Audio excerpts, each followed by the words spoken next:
Alright class, you should not be watching this video unless you've finished all three of the labs, the Boyle's Law, the Gay-Lussac's Law, and the Avogadro or moles of a gas law labs. If you finish those, then keep on watching. This is a review of what you should have gotten and a couple other things that we've been able to extrapolate from that data. Alright, so one of the gas labs that you did was Boyle's Law.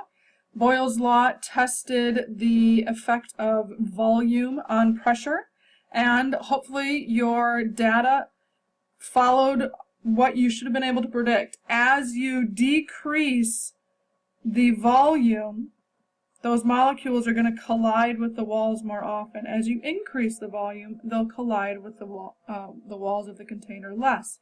So your graph should have looked like this. This is an indirect relationship. It's not quite linear, so you should have had a little bit of a curve to your graph.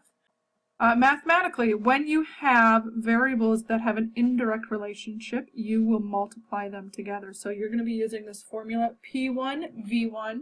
That's the pressure and volume of your initial sample will equal P2 V2.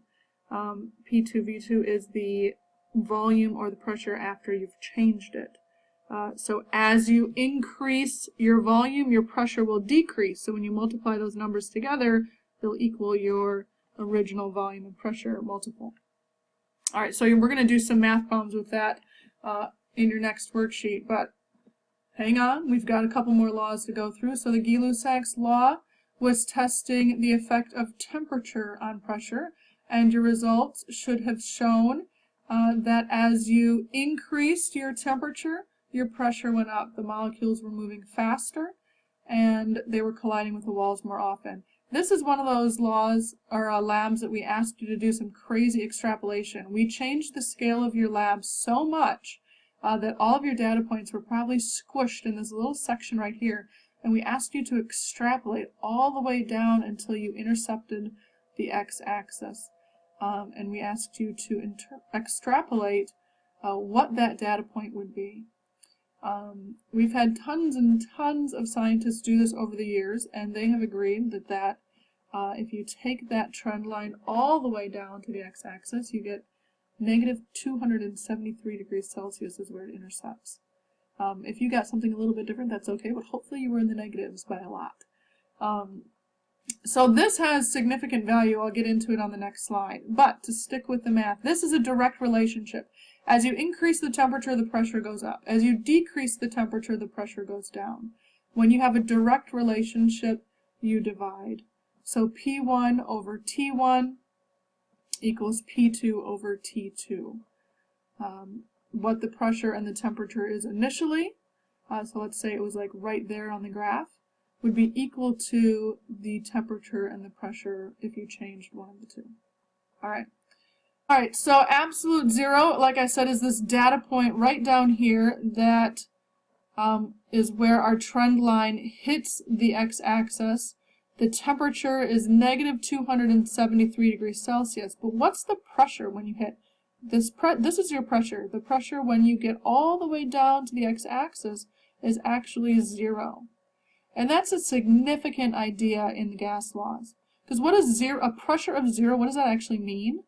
That means you have zero collisions happening. You have zero pressure events being measured. How do you get zero collisions? Go back to that very first video. We had that box with all of those blue and the red balls or molecules bouncing around. How do you get those molecules to never ever hit the wall? It doesn't matter how slow you make them go or how big you make the box. Eventually one of them's going to hit the wall unless they're not moving. We have never, ever, ever directly observed molecules not moving.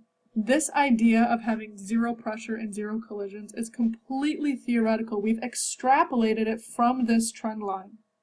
We call that data point absolute zero. We have zero pressure collisions. We've had scientists trying to actually achieve this in real life. They've gotten really, really close. There's a couple videos you can watch if you want to do the enrichment for this. That it's really kind of amazing science that they're doing, but they've never actually achieved it. But absolute zero is the basis of the third temperature scale. You know Fahrenheit, you know degrees Celsius, so a guy named Kelvin took that absolute zero and he set that to the basic, the 0 point for his Kelvin scale. So 0 degrees Kelvin is negative 273 degrees Celsius. That is absolute zero, where we think pressure would equal 0.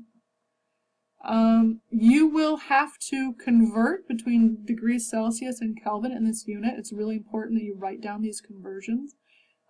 There is no thermometer that reads Kelvin. Nobody has ever made one that's been labeled in Kelvin because it's so simple to convert it from degrees Celsius. Nobody's bothered to relabel a thermometer. So all of our thermometers will measure in degrees Celsius, and you have to convert to Kelvin. And Kelvin is what's used in every all those formulas that I just showed you. Anytime there's a T, you've got to convert to Kelvin and plug in the Kelvin temperature for those. So one of the most common mistakes I see students making is forgetting to do this conversion. So it's just something that we have to remember for all of our gas law calculations. So beware of that. Alright, last lab that you guys did was the moles of gas versus pressure, and not surprisingly, as you increased the moles of gas, you increased the pressure collisions. So that's also a direct relationship, and those variables will also be divided. Direct relationships are divided mathematically. So if this was P1, N1, that would be equal to P2 divided by N2 because the slope of this line is constant. So those will always divide out to be the slope.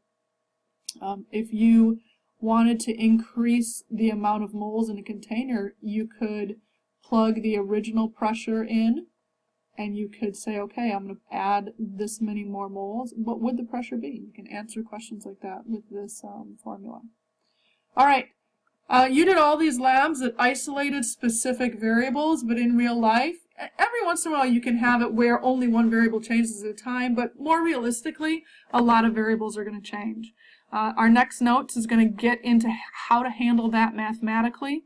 But before you do that, go ahead and practice the worksheet where you're working with just the individual laws by themselves, and practice some of that math before you get to these combined changes. All right, good luck.